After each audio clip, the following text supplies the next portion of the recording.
నిజామాబాద్ జిల్లా న్యాల్కల్లో దారుణం జరిగింది. టాయిలెట్ క్లీనర్ హార్పిక్ లిక్విడ్ ను భర్తకెక్కించి ప్రాణం తీసింది ఓ భార్య.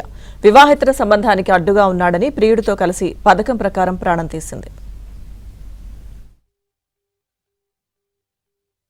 ఇద్దరం కొట్టుకున్నామే. ఎవరెత్తేసారు కిందకి? నువ్వెత్తేసినావా అలా భార్య ఎత్తేసిందా? పైకి సార్ నేనైతే అన్న ఫోర్స్ నేను ఆయన ఇద్దరం కొట్టుకున్నామే. మేము కొట్టుకున్నాక వైఫ్ ఆమ్లెట్ తీసుకొచ్చిందా, ఆమ్లెట్ తీసుకొచ్చాక తర్వాత ఇక నేను కొద్దిగా ఆయన కొద్దిగా ఫోర్స్ ఇట్లా ముందరికి వచ్చేసాం. ఇక నేనే లేపేసాను. నాకు ఒకటి లేస్తాడు అలా వైఫ్ వేసి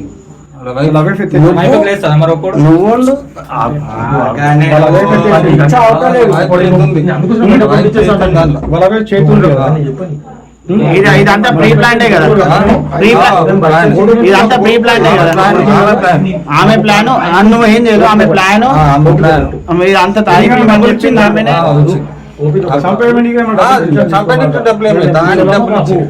డబ్బులు ఇచ్చింది, మీరిద్దరు కలిసి ఒకటేసారి లేపేసారు. అంటే ఇట్లా కాలు గుంజగానే పడ్డాడు, కిందికి వెళ్ళి కాలు గుంజేసాడు. ఇక్కడ నుంచి ఇటు, ఎక్కడ నుంచి? ఇక్కడ నుంచి ఇటు, అక్కడ నుంచి ఇటు ఒకటేసారి కాలు లేపేసారు. నిందితురాలు సంధ్య అనిల్ అనే వ్యక్తితో వివాహేతర సంబంధం పెట్టుకుంది. ఇటీవల సంధ్య భర్త ప్రశాంత్ గల్ఫ్ నుంచి తిరిగి వచ్చాడు. తమ వివాహేతర సంబంధానికి అడ్డుగా ఉంటాడని భావించిన సంధ్య అతన్ని చంపాలనుకుంది. పథకం ప్రకారం భర్తకు మద్యం తాగించి డాబాపై నుంచి కిందకు తోసేసింది. వెంటనే ఆసుపత్రికి తీసుకువెళ్లింది. అక్కడ సెలైన్ బాటిల్లో హార్పిక్ లిక్విడ్ ను కలిపి భర్తకు ఎక్కించింది. దీంతో అతడు ప్రాణాలు కోల్పోయాడు.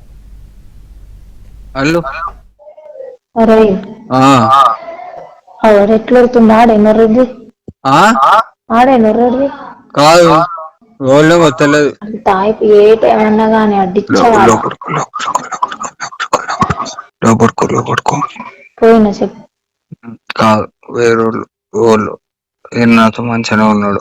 కాదురా, అరే ఏం చేస్తావు నాకు తెలియదు. మొత్తం డిచ్చ దాయి పండాలి. కిందికి దిగొద్దాడు. నేను కూడా ఆడుకునేది దీన్ని. ఆడు కిందికి దిగద్దు, ఆడికే దాయిపోయి. నేనేం చేయలే, నాకు కూడా ఆపుతున్నాడు. నేను కూడా ఆడుకునేది దీన్ని తిండి లేకుండా. నువ్వు నేను చెప్తున్నా వాడుకోవాలి. ఏం చేస్తావో నాకు తెలియదు. మీద అట్లా వాడుకోవాలి నాకు తెలియదు. కొద్దిగా ఉండగానే ఇంకా వేరేది తెప్పి, సరేనా? నీ వచ్చింది బాధకి నా సాగు వచ్చింది. అబ్బా ప్లీజ్ రా, నాకు ఇంట్లో కత్తే సాగు చేస్తారా? నీ కాళ్ళు మొక్కుతా. కాళ్ళు మొక్కుతా. నేను కడుపు మార్చుకుని నేను ఈడ రావుకుంటుంటే నేను అన్ని ఖరాబ్ అయిపోయి. నేను చెప్తుండేంది, మొత్తం డిచ్ అవ్వాలి, అన్ని వండాలి. మీరు కిందికి రావద్దు. రైట్. ఇంకా నువ్వు ఇంకా తెప్పి, సగం ఉండగా తెప్పి. రైటా? అదైతే కిందికి రావద్దు, నీదే బాధ్యత. రైట్. గుడ్ నైట్ రా. హలో,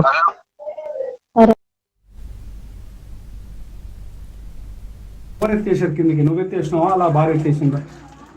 పైకి సార్ నేనైతే అన్న ఫోర్స్ నేను ఆయన ఇద్దరం కొట్టుకున్నామే. మేము కొట్టుకున్నాక వైఫ్ ఆమ్లెట్ తీసుకొచ్చిందా, ఆమ్లెట్ తీసుకొచ్చాక తర్వాత ఇక నేను కొద్దిగా ఆయన కొద్దిగా ఫోర్స్ ఇట్లా ముందరికి వచ్చేసాం. ఇక నేను లేపి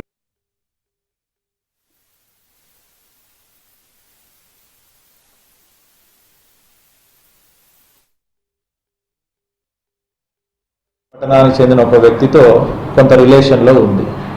ఆ రిలేషన్ అనేది మృతుడు తిరిగి వచ్చిన తర్వాత కంటిన్యూ కాకపోవచ్చని, తర్వాత అతనికి తెలుస్తాదేమో అనే భయంతో అతను వస్తున్నాడని తెలిసే అతను చంపుదామనే ఉద్దేశం అనేది మృతుని భార్యకు ఉంది. దాంతో మృతుని భార్య తర్వాత రిలేషన్లో ఉన్నటువంటి నిజామాబాద్ పట్టణానికి చెందిన వ్యక్తి ఇద్దరు కలిసి భర్తను ఏ విధంగా చంపాలని చెప్పేసి ముందే నిర్ణయించుకోరు. వాళ్ళు మృతుని భార్య గతంలో నర్సుగా హాస్పిటల్లో పనిచేసిన అనుభవం ఉంది. ఒక ఇంజెక్షన్ ఇచ్చేసి చంపుదామనే ఒక పథకాన్ని వాళ్ళు రచించుకోరు.